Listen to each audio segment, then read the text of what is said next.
D'abord, c'est heureusement les communes. Et je partage ce thème d'heureusement les communes. Et je le dis parce que ce que j'ai vécu en Nouvelle-Calédonie avec la présidente de l'Assemblée nationale la semaine dernière, c'est le rôle essentiel pour tenter de reconstruire un vivre ensemble que jouent les 33 communes de Nouvelle-Calédonie. Et revenant dans l'avion, je disais à la présidente, au fond, nos 35 000 communes de France, elles jouent aussi ce rôle dans un pays fracturé, divisé. Donc, des maires qui se retrouvent avec un certain nombre d'interrogations.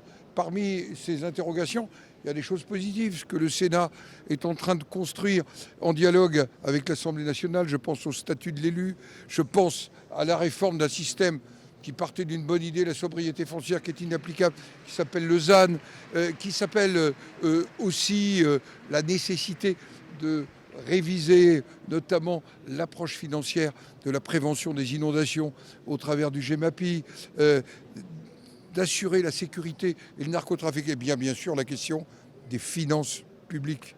Mais sur les collectivités territoriales, nous pensons qu'il est indispensable de revoir la demande des forêts, pas pour faire plaisir aux maires uniquement. C'est parce que les communes, les intercos, les départements, les régions, c'est 70% de l'investissement public dans ce pays.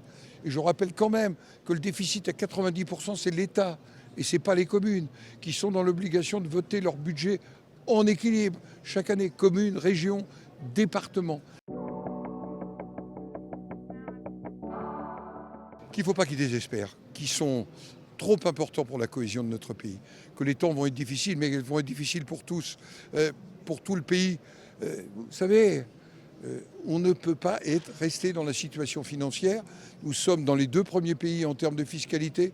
Nous sommes le pays qui a le plus fort taux de dépenses publiques. Je ne suis pas sûr que nous soyons le pays qui ait le plus fort taux d'efficacité de la dépense publique. Ça, c'est un véritable sujet. Et donc, on a besoin d'eux. Et allez, il ne faut pas mollir, ça va être difficile, mais on y va ensemble. Dans le contexte économique actuel, simplification. Simplification.